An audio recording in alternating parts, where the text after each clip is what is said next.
మనిషి పుట్టుకతో అజ్ఞాని, మనిషి పుట్టుకతో భగవంతుణ్ణి చేరడానికి కావలసినటువంటి సాధన సంపత్తులను తనకు తానుగా తెచ్చుకున్నవాడు కాడు. గురువిస్తాడు, తల్లిస్తుంది, తండ్రి ఇస్తాడు, సమాజం ఇస్తుంది, వీళ్ళందరిస్తారు. అందుకే సంస్కారములు అంటారు.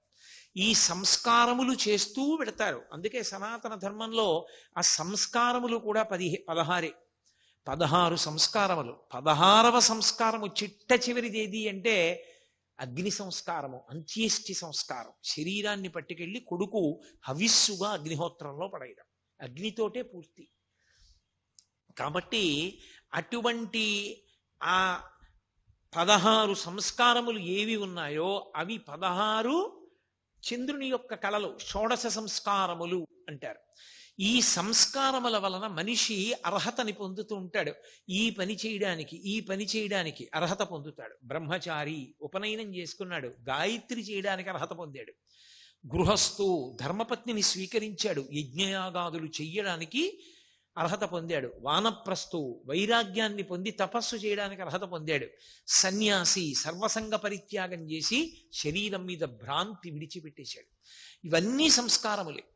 ఆశ్రమం మారడం కాదు, కానీ మనిషికి గృహస్థాశ్రమ స్వీకారం వరకు, చిట్ట చివర అంత్యేష్టి వరకు 16 సంస్కారములు. ఈ 16 సంస్కారములు మనిషిని ఎలా తీర్చిదిద్దుతాయో అలా అక్కడ 16 రోజుల పండుగగా కార్తీక పౌర్ణమి, కృత్తికా దీపోత్సవం చేస్తారు. ఈ 16 రోజుల పండుగలు మీరు అందుకే చూడండి, మనకి సనాతన ధర్మంలో ఏ పెద్ద క్రతువు జరిగినా మళ్ళీ 16 రోజుల పండగ ఉంటుంది. పెళ్లి జరిగిందనుకోండి, 16 రోజుల పండగ చేశారండి అంటారు. 16 రోజుల పండుగలో మొదటి 3 రోజులు దేవతలందరికీ తెలియచేస్తారు. దేవతలందరినీ ఆహ్వానం పలుకుతారు. వాళ్ళు సిద్ధపడాలి. ముందు దేవతలు సిద్ధంగా ఉండాలి ఆ ఉత్సవానికి. మనం చూడండి, ధ్వజారోహణము అని ఒక కార్యం చేస్తాం. బ్రహ్మోత్సవం చేసేటప్పుడు ధ్వజాన్ని పైకెత్తుతాం. ఆ ధ్వజాన్ని పైకెత్తితే దేవతలందరికీ ఆహ్వానం, ఉత్సవం జరుగుతోంది, వచ్చి మీరు ఉండండి, ఇంకా మీరు ఇతర పనులు పెట్టుకుని వెళ్ళిపోకండి అని చెప్తారు. ఎందుకంటే మీరు ఏదైనా ఒక పెద్ద క్రతువు చేస్తున్నారు అంటే ఆ క్రతువులో దేవతల్ని ముందు పిలవాలి, ముందు వాళ్ళని పిలిచి కూర్చోబెట్టాలి. అందుకే పూర్వం పెళ్లి 3 రోజులు చెయ్యండి అథవా అనడానికి కారణం అది. దేవతలు రానిది మీకు పండదు. దానికి 1000 మందిని పిలిచి భోజనాలు పెట్టక్కర్లేదు. పితృదేవతల్ని కూడా పిలవాలి. పితృదేవతల్ని కూడా పిలవడానికే దానికి ప్రత్యేకంగా పళ్ళాలు తీసుకొచ్చి మామిడి కొమ్మలతో కొట్టి మంత్రభాగం చేసి పితృదేవతల్ని పిలిచి ఆ ప్రాంగణంలో చెట్ల కొమ్మల మీద అక్కడ ఉండి ఆ క్రతువు చూసి ఆశీర్వచనం చేయమని అడుగుతారు. అలాగే దేవతలందరినీ పిలుస్తారు. దేవాలయ ఉత్సవమైనా అంతే, సమస్త దేవతల్ని ఆహ్వానం చేస్తారు. మీ అందరూ రండి అని పతాకాన్ని పైకెత్తుతారు. అసలు దేవాలయ వ్యవస్థలో గొప్పతనం ఎక్కడుందంటే, ఈశ్వర ఉత్సవానికి సంబంధించినటువంటి మంగళవాద్యం తప్ప లౌకిక మంగళవాద్యము ఈశ్వరుడికి వినపడకూడదు. మీరు బాగా అర్థం చేసుకున్నారో లేదో నేను చెప్పిన మాట. ఒక దేవాలయ ప్రాంగణం ఉందనుకోండి, ఆ దేవాలయ ప్రాంగణం దగ్గర నుంచి ఒక పెళ్లి ఊరిరిగింపు వెళ్ళిపోతోంది. వెళ్ళిపోతున్నప్పుడు వాళ్ళు బాజాలతో భజంత్రీలతో వెడుతున్నారు. అందుకు ధ్వజస్తంభం పెడతారు. ధ్వజస్తంభం కనపడగానే ఆఫ్ చేసేయాలి, ఇక మోగించకూడదు. మీరు గృహప్రవేశానికి ఓ శివాలయం ముందు నుంచి వెడుతున్నారనుకోండి, శివాలయం ముందు కూడా మంగళవాద్యం చేస్తూ వెళ్ళకూడదు. శివాలయానికి అంత దూరంలో ఆఫ్ చేయాలి మంగళవాద్యం. మీరు నిశ్శబ్దంగా వచ్చి శివాలయం ముందు నిలబడి నమస్కారం చేసి శివాలయాన్ని దాటిన తర్వాత మళ్ళీ మంగళవాద్యం చెయ్యాలి. లేకపోతే మీరు ఈశ్వరుణ్ణి గౌరవించినట్టు కాదు, ఈశ్వరుణ్ణి అవమానించినట్టు. మంగళవాద్యం మీ స్వంతంకి పెట్టుకున్న దేవాలయ ప్రాంగణమునందు మ్రోగరాదు. అందుకే పూర్వం అన్ని దేవాలయాలు కట్టేవారు కాదు, ఇబ్బంది ఆచారాన్ని పాటించడం అని. దేవాలయ ధ్వజం కనపడింది అంటే మహారాజులు కూడా దిగిపోయేవారు, రథాలు నడిచేవారు ఆ దేవాలయ ప్రాకారం దాటిపోయే వరకు. ఈశ్వరుడు కూడా ప్రాకారముల లోపల ఉండేవాడు, ఆయన ఉత్సవానికి సంబంధించినవి. అందుకే పతాకం పట్టుకోవడం, గొడుగు పట్టుకోవడం, ఇవేవైనా సరే ఈశ్వరుడికే తప్ప. మీరు దేవాలయం రాజద్వారాన్ని దాటితే ఇక మీరు గొడుగు పట్టించుకోవడం, మీరు గొడుగేసుకోవడం, మీరు టోపీలు పెట్టుకోవడం, మీరు తలపాగాలు పెట్టుకోవడం, ఇలాంటి పనులిక చేయకూడదు. ఎవరికైనా అలా కట్టి తీసుకెడితే వారు మహాభక్తులని గుర్తు. మహాభక్తులని గుర్తు ఏమిటంటే వారిని రాజద్వారం దగ్గరే ఆపి ఆ ప్రత్యేకంగా వస్త్రాన్ని తలకి కట్టి వారిని పూర్ణకుంభం చూపించి ఆ పైకి ఉండే మామిడి మండలతో పూర్ణకుంభం వచ్చిందంటే లోపల ఉన్న ఈశ్వరుడు వచ్చాడని గుర్తు. అప్పుడు దాన్ని ముట్టుకుంటారు 2 చేతులతో. ముట్టుకుంటే పార్వతీ పరమేశ్వరుల పాదాలు ముట్టుకున్నారని, లోపల ఉన్న ఈశ్వరుడు స్వాగతం చెప్పడానికి బయటికి వచ్చాడు, అంతటి మహాభక్తుడు వచ్చాడని గుర్తు. ముందు పూర్ణకుంభం వెడుతోంది కాబట్టి మంగళవాద్యం చేయాలి. పూర్ణకుంభం లేకుండా మంగళవాద్యం చేయకూడదు, అది మళ్ళీ ఈశ్వరుడి పట్ల అవమానం అవుతుంది. కాబట్టి అంత గౌరవం, అంత నియమాన్ని మన వాళ్ళు విధించారు. 16 రోజుల పండుగగా దేవతలందరినీ ఆహ్వానం చేస్తారు. అలా ఆహ్వానం చేస్తే మొదటి 3 రోజులు దేవతలకి సిద్ధం చేస్తారు. అంటే పతాకాన్ని పైకెత్తి ఆ మంటపాలన్నిటినీ కూడా సిద్ధం చేసి ఆ మంటపాల్లోకి ముందు ప్రధానమైనటువంటి దైవం ఎవరో ఆయన వస్తారు. అరుణాచలంలో ప్రధాన దైవం అపితకుచాంబా సమేత అరుణాచలేశ్వరుడు. ఆయన వస్తారు. ఆయన పల్లకీలో వచ్చి అక్కడ సింహాసనం మీద కూర్చుంటారు. అలా ఎన్నాళ్ళు? 16 రోజులు ఉండాలి. అక్కడే ఉంటాయి ఉత్సవమూర్తులు. ఉత్సవమూర్తి అంటే ధ్రువమూర్తి పనుపుని తిరుగుతాడు చరమూర్తి. ఆయన్ని కూర్చోపెట్టి 3 రోజులు దేవతాహ్వానమే చేస్తారు. 10 రోజులు ఉత్సవము అన్న మాటకు అర్థం ఏమిటి? ఎందరో ఎదురు చూస్తుంటారు ఈశ్వరుణ్ణి చూడాలని. ఇంతమంది ఆలయంలోకి వెళ్ళి చూడగలిగారో చూడలేకపోయారో ఒకెత్తు, భక్తులు ఈశ్వరుణ్ణి చూడాలని ఎలా తాపత్రయపడతారో, అరే రేనా ఉత్సవం అని ఇంతమంది పిల్లలు వచ్చారు, ఇన్ని లక్షల మంది పిల్లలు వచ్చారు, వీళ్ళందరినీ నేను చూడొద్దు అని ఈశ్వరుడికి తాపత్రయం ఉంటుంది. తల్లికి తండ్రికి షష్ఠి పూర్తి జరుగుతోందండి. కొడుకులు వచ్చారు, కోడళ్ళు వచ్చారు, కూతుళ్ళు వచ్చారు, అల్లుళ్ళు వచ్చారు, వియ్యాలారు వచ్చారు, మనవలు వచ్చారు, మునిమనవలు వచ్చారు. వాళ్ళు తాతగారి దగ్గరికి వెడతారా? తాతగారు కూడా సంతోషంగా బాబా బయటకు వచ్చి, ఒరే నాన్న వచ్చావా, రండి రండి రండి రండి, ఒరే మీరు రాకపోతే ఎక్కడరా, శోభ ఎక్కడరా, మంచి పని చేశారా, వచ్చేసారని కౌగిలించుకుని ఇంటికి తీసుకెడతాడా రైల్వే స్టేషన్కి వచ్చి? ఎంత పెద్ద ఆయనైనా, ఎంత షష్ఠి పూర్తి జరుగుతున్నా ఆయన కూడా వీళ్ళ మీద ప్రేమ ప్రకటిస్తాడా, ప్రకటించడా? ఆ కుర్చీలో కూర్చొని తొడ మీద ఒక్కొక్క మనవణ్ణి కూర్చోబెట్టుకుని మురిసిపోతాడా, మురిసిపోడా? మరి మురిసిపోయినట్టు పరమేశ్వరుడు మురిసిపోవద్దు. ఆయన ఒక్కడు బిగదీసుకుని లోపల కూర్చుని మీ అందరూ ఉత్సవం క్యూలో రండి అంటాడేంటి? ఆయన వస్తాడు బయటికి. అందుకే 10 రోజులు 10 వాహనముల మీద వస్తాడు. అందుకే తిరువణ్ణామలైలో అరుణాచలంలో ఈ కార్తీక జ్యోతికి 10 రోజులు 10 వాహనముల మీద వచ్చేటప్పుడు ఆయన ఒక రోజున వెండితో చేయబడినటువంటి నంది, అంటే తెల్లగా ఉంటుంది. నందీశ్వరుడు ఎంత తెల్లగా ఉంటాడో అంతటి తెల్లని నంది వాహనారూఢుడై పార్వతీ పరమేశ్వరులు ఆలయ ప్రాకారాన్ని చుడతారు, చుట్టి వస్తారు. దాన్ని ఊరిరిగింపు అంటారు. ఊరిరిగింపు అంటే ఊరంతటినే ఆయనకి చెప్తారు, అయ్యా ఇదిగోనండి బలానాయన బలానాయన బలానాయన కాకినాడ నుంచి కోటేశ్వరరావు అండి వాడు వచ్చాడు చూడడానికి అని చెప్తారు. చెప్తున్నారని గుర్తు. అందుకని అర్చకులు కూడా ఉంటారు దాని మీద. ఆయన ఒక్కడే బిక్కు బిక్కుమంటే వెళ్ళకూడదు, బ్రాహ్మణులు ఉంటారు అర్చకులు, వాళ్ళు చెప్పారనే గుర్తు. ఇప్పుడు పరమేశ్వరుడు సంతోషంగా వాళ్ళందరినీ చూస్తూ ఆ వాహనం మీద వెడతాడు. ఇప్పుడు ఆయన పరమ ప్రసన్నుడై మనని చూశాడు కాబట్టి మన జీవితానికో సార్థక్యత. ఆయన ఆంతరంగిక పరివారంలో మనం ఒకళ్ళం అయ్యాం. ఉత్సవంలో వెళ్ళినప్పుడు వాహనం మీద తిరుగులాడుతుండగా చూశాము అంటే ఆయన్ని మనం చూశాం కాదు, మనని ఆయన చూశాడు. దేవాలయంలోకి మనం వెడితే మనం ఆయన్ని దర్శనం చేయడానికి వెళ్ళాం, మన భక్తి వలన ఆయన మనని చూడాలి. ఉత్సవంలో వాహనం మీద బయటకు వస్తే ఆయన మనని చూడ్డానికే బయటకు వచ్చాడు. కాబట్టి 10 రోజులు వాహనం మీద ప్రత్యేకంగా ఒక్కొక్క రోజు ఒక్కొక్క వాహనం మీద ప్రాకారం అంతా ప్రదక్షిణం చేస్తాడు పరమేశ్వరుడు కూడా. భగవాన్ రమణుల గురించి సూర్యనాగమ్మ గారి లేఖల్లో మహాతల్లి వర్ణించారు. ఆ అరుణాచల జ్యోతి వెలిగించేటటువంటి రోజున రమణులు సాయంకాలం 4:30-5 అయ్యేటప్పటికి స్నానం చేసేసి వారు నడిచి వస్తుంటే ఆయనకి ఎంత సంతోషం. కార్తీక పౌర్ణమి వచ్చిందంటే ఆయన నడిచి వస్తున్న పరమశివుళ్ళ ఉండేవారు.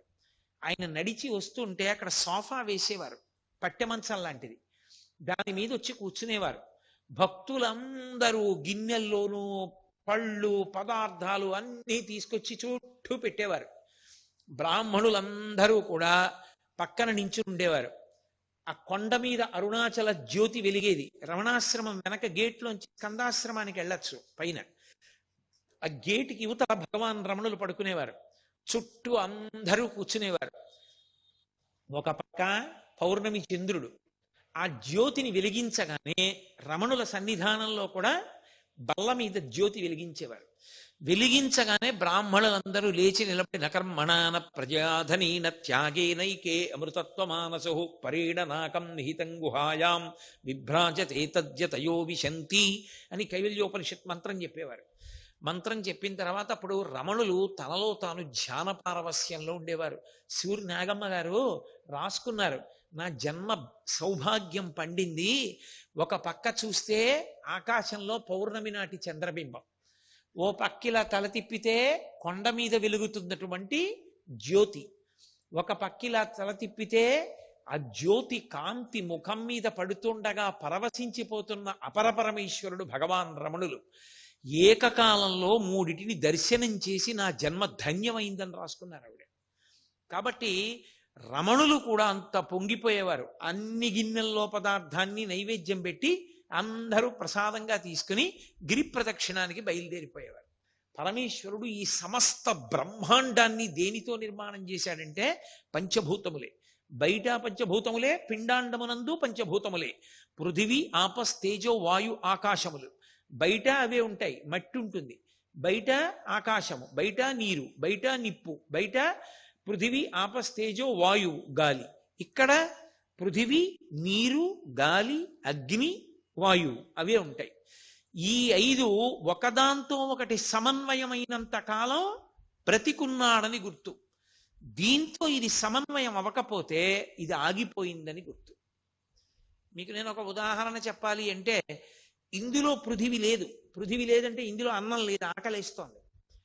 బయట నుంచి పృథివీ అంటే ఓ యాపిల్ పండు తెచ్చి ఇందులో పడేశాడు, తిన్నాడు.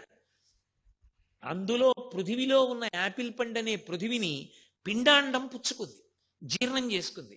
కొంత పిప్పి మిగిలిపోయింది. ఎవరు పుచ్చుకుంటారు? మళ్ళీ బ్రహ్మాండమే పుచ్చుకుంటుంది పొద్దున్నే ఆ పిప్పిని. మళ్ళీ దీనికి దాహం వేసింది, బ్రహ్మాండంలో నీళ్లు పట్టుకొచ్చి పిండాండంలో పోస్తాడు.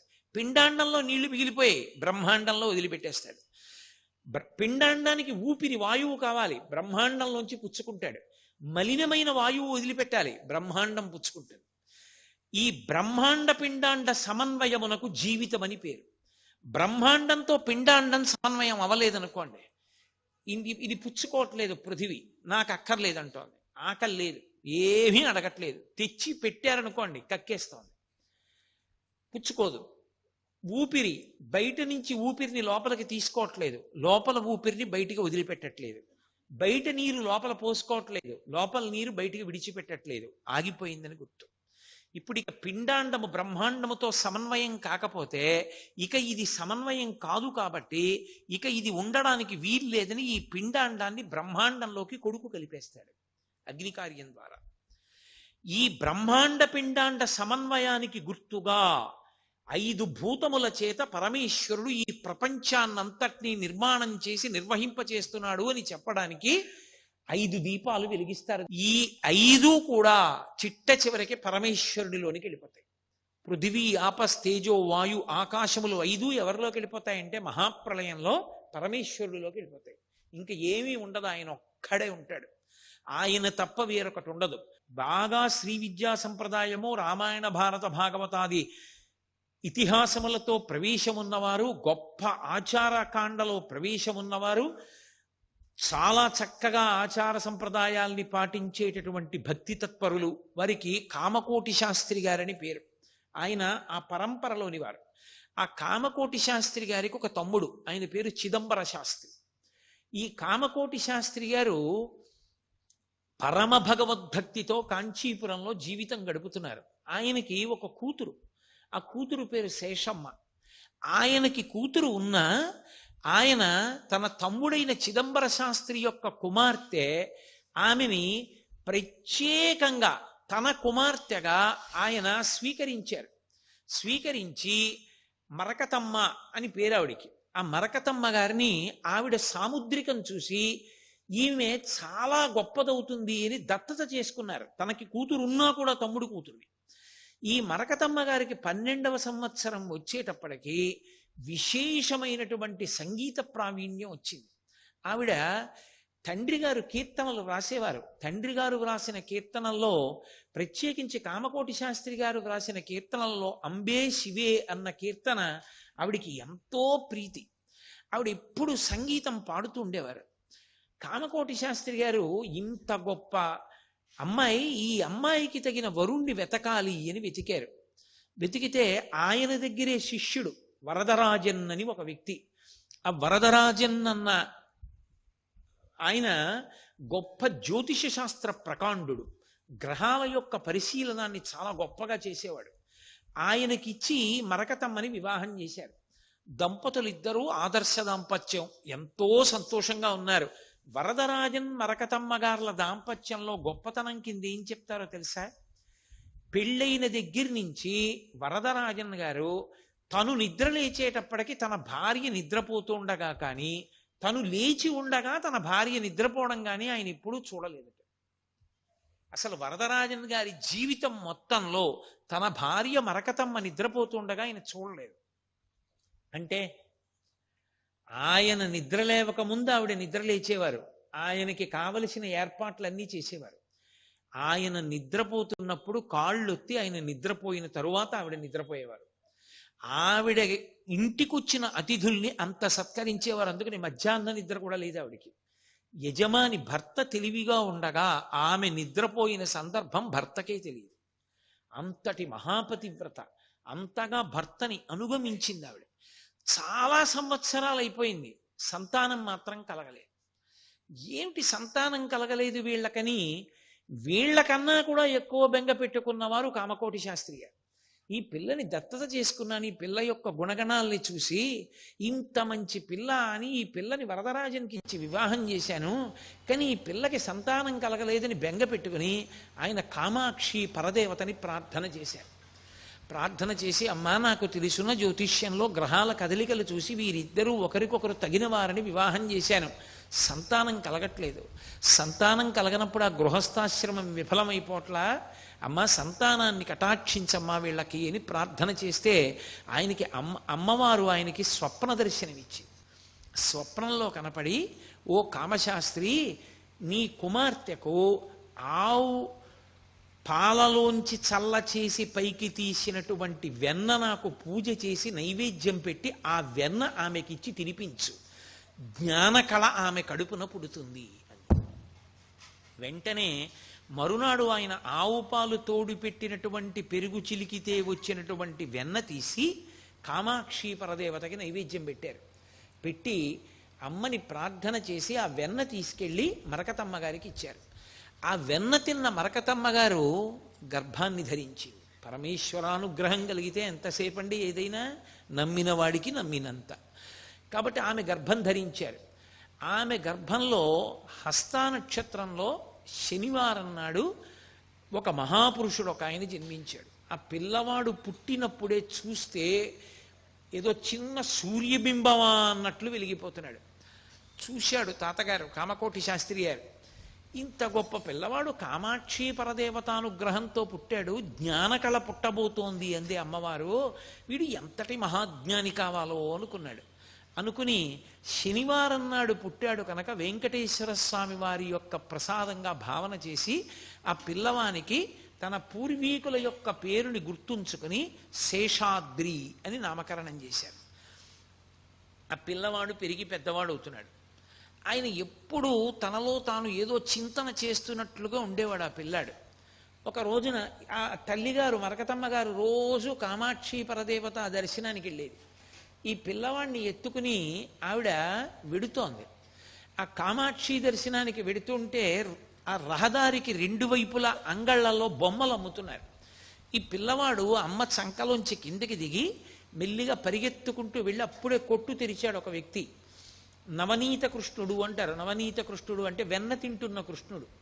అది ప్రత్యేకంగా మీరు ఎప్పుడైనా చూడగలిగితే చూడండి, అది చాలా గొప్పగా ఉంటుంది. గురువాయూరులో కృష్ణ భగవానుని యొక్క మూల విరాట్ ఉన్న చోట కుడివైపు మీకు ప్రత్యేకంగా అది అనుమతిస్తేనే చూడగలరు, లేకపోతే కుదరదు. గోడ మీద ఉంటాడు, తామర పువ్వులో కూర్చుని వెన్న తింటుంటాడు. నవనీత కృష్ణ అంటారు. ఆ దర్శనం చాలా గొప్పది. ఆ నవనీత కృష్ణుని విగ్రహాన్ని కంచులో పోత పోసి విగ్రహాలు పెట్టి అమ్ముతున్నాడు ఒక వ్యక్తి. ఈ పిల్లవాడు ఈ జనంలో తప్పించుకుని పరుగు పరుగున వెళ్ళి ఆ కొట్టు అప్పుడే తెరిచి బొమ్మలు పేరుస్తున్న వ్యక్తి యొక్క చెయ్యి పట్టుకుని అన్నాడు, నాకు ఆ కృష్ణ పరమాత్మ విగ్రహం ఇవ్వవా, పూజ చేసుకుంటాను అన్నాడు. ఆ కొట్టు అతనికి చాలా ముచ్చటేసింది. ఏమిట్రా ఇంత చిన్న పిల్లాడు విగ్రహం ఇవ్వా, నేను పూజ చేసుకుంటానంటాడేమిటి? వెంటనే తీసి ఆ విగ్రహం ఆయన చేతిలో పెట్టాడు. ఆ పిల్లవాడు విగ్రహం పట్టుకుని తల్లి దగ్గరికి పరిగెత్తుకొచ్చాడు. తల్లి వెతుక్కుంటోంది ఏడి పిల్లవాడని. అమ్మా అమ్మా నేను స్వామిని తెచ్చుకున్నానమ్మా, పూజ చేసుకుంటానన్నాడు. అయ్యో ఎక్కడ తెచ్చావురా, తప్పు, అలా డబ్బులు ఇవ్వకుండా తేకూడదని తల్లి గబగబా అంగడి దగ్గరికి వెళ్ళి, ఏవో పిల్లవాడు తెలియక అడిగాడు, ఆయన డబ్బులు ఇస్తానది. ఆయన అన్నాడు, ఆ పిల్లవాడు వచ్చి అడిగిన ఆర్తి చూస్తే ముచ్చటేసిందమ్మా, స్వామిని ఇవ్వవా, పూజ చేసుకుంటా అన్నాడు. వద్దులే అమ్మా డబ్బులు, ఇంకా నాకు బోణి అవ్వలేదు, అయినా పిల్లవాడిని చూస్తే నాకు ఎందుకో ఇవ్వాలనిపించింది, తీసుకెళ్ళమ్మా అన్నాడు. ఆ నవనీత కృష్ణుడిని పట్టుకుని కామాక్షి అమ్మవారి దర్శనం చేశారు, వెనక్కి వెళ్ళిపోయారు. ఇంటికి వెళ్ళిపోయారు. మర్నాడు పిల్లాడిని ఎత్తుకుని మళ్ళీ బయలుదేరింది మరకతమ్మ గారు. ఆవిడ రోజు కామాక్షి పరదేవత దర్శనం చేసేది. గుడిలోకి వెడుతోంది. ఈ అంగళ్ళలో ముందు రోజు ఆ కంచు విగ్రహాన్ని అమ్మినటువంటి వ్యక్తి పరుగు పరుగున వచ్చాడు. బంగారు చేతుల శేషాద్రి, బంగారు చేతుల శేషాద్రి అని అరుస్తూ వచ్చాడు. హస్త నక్షత్రం లోకాన్ని పరిపాలించగలదు అని. హస్త అంత గొప్ప నక్షత్రం కాబట్టి పరుగు పరుగున వచ్చి బంగారు చేతుల శేషాద్రి అని పిల్లవాడి 2 చేతులు పట్టుకుని తల మీద పెట్టుకుని ఆ పిల్లవాడి కాళ్ళ మీద పడిపోయాడు. తల్లిగారు తెల్లబోయారు, ఏమైందయా, ఎందుకు అలా పిల్లాడి కాళ్ళ మీద పడిపోతున్నావు, చేతులు పట్టుకుంటున్నావు, బంగారు చేతులు అంటావు, ఏమిటి అల్లరంది అంటే ఆయన అన్నాడు, అమ్మా ఇన్నాళ్ళ నుంచి ఇక్కడ ఇవి అమ్ముతున్నాను, ఎంత పెద్ద తిరణాళ్ళు జరిగినా 100 విగ్రహాలు అమ్మిన రోజు లేదు. కొట్టు తెరవగానే ఈ పిల్లవాడు వచ్చి నాకొక్క స్వామిని ఇవ్వవా, పూజ చేసుకుంటానన్నాడు. అమ్మా నువ్వు చెప్తే నమ్మవు, నిన్నను ఒక్కరోజే 1000 విగ్రహాలు అమ్మానమ్మా ఈ పిల్లవాడు చేత్తో ముట్టుకుంటే అన్నాడు. ఒక్కరోజు 1000 విగ్రహాలు. అప్పటి నుంచి ఆ పిల్లవాడిని బంగారు చేతుల శేషాద్రి అని పిలుస్తూ ఉండేవారు. ఆయన అన్నం కూడా తినేవారు కాదు, వెళ్ళి కూర్చుని ఎప్పుడూ తనలో తానే రమిస్తూ ఉండేవారు. 10వ ఏట తండ్రి ఉపనయనం చేశారు. శాస్త్ర ప్రవేశం చేసి చక్కగా శాస్త్రాలు, రామాయణ భారత భాగవతాలు అన్నీ చదువుకున్నారు. కానీ తండ్రి గారు అకస్మాత్తుగా శరీరాన్ని విడిచిపెట్టేశాడు. ఎప్పుడైతే వరదరాజన్ శరీరాన్ని విడిచిపెట్టేశాడో నిర్ఘాంతపోయింది ఆ తల్లి మరకతమ్మ గారు. ఆ పిల్లవాడిని తీసుకుని చాలా కాలం ఆమె తండ్రి గారైన కామకోటి శాస్త్రి గారే పోషణ చేశారు. ఒకానొకప్పుడు ఆయన రామాయణం మీద ఉపన్యాసాలు చెప్పడానికి వెళ్ళవలసి ఉండి తన శరీరం అనుమతించక అనారోగ్యంతో ఉండి పిల్లవాడిని పిలిచి శేషాద్రిని వెళ్ళి ప్రసంగాలు చేయమన్నారు. అద్భుతమైన ప్రసంగాలు చేసి తిరిగి వచ్చాడు ఆ పిల్లాడు. తల్లిగారు కూడా వెళ్ళారు. కాలక్రమంలో కామకోటి శాస్త్రి గారు నేను పెద్దవాడిని అయిపోయానని ఉపనిషత్ బ్రహ్మేంద్ర స్వామి వారి దగ్గర సన్యాసాశ్రమ స్వీకారం చేసి తదనంతర కాలమునందు శరీరం వదిలిపెట్టేశారు. వీళ్ల పోషణ భారం వరదరాజన్ గారి తమ్ముడైనటువంటి రామస్వామి అని ఆయన పేరు. ఆ రామస్వామి ఆయన భార్య పేరు కళ్యాణి. రామస్వామి కళ్యాణి దంపతులు ఈ మరకతమ్మ గారిని కొడుకైనటువంటి శేషాద్రిని చూడడం మొదలుపెట్టారు. జాగ్రత్తగా వాళ్ళకి కావలసిన అవసరాలు తీరుస్తూ ఉండేవారి దగ్గర పెట్టుకుని పరమ ప్రేమతో చూసేది కళ్యాణి గారు. కారణం ఏమంటే వరదరాజన్ గారు ఉన్న రోజుల్లో వరదరాజన్ గారికి మరకతమ్మ గారికి పుట్టిన 2వ సంతానం నరసింహన్ అని పేరు కలిగినటువంటి పిల్లవాడిని తమ్ముడికి దత్తత ఇచ్చేశాడు వరదరాజన్ గారు. సర్వం శ్రీ ఉమామహేశ్వర పరబ్రహ్మార్పణమస్తు. స్వస్తి.